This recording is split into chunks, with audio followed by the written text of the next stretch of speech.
चिपळूण संगमेश्वर पुढे लांजा राजापूर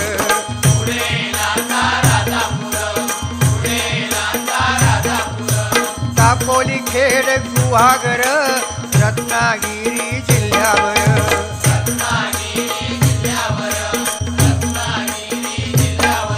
ओ गणपतीचे दिवस इले सगळ्यांचा आनंद गगनात मावाना जो तो आपल्यापर्यंत देवाची कशी सेवा करू जावा पूर्वी काय होता आमचे आजोबा वगैरे सांगत त्या गणपतीची किंमत फक्त ₹1.5 होतो आता खरा वाटायचा नाही कारण दिवस भराले आता जो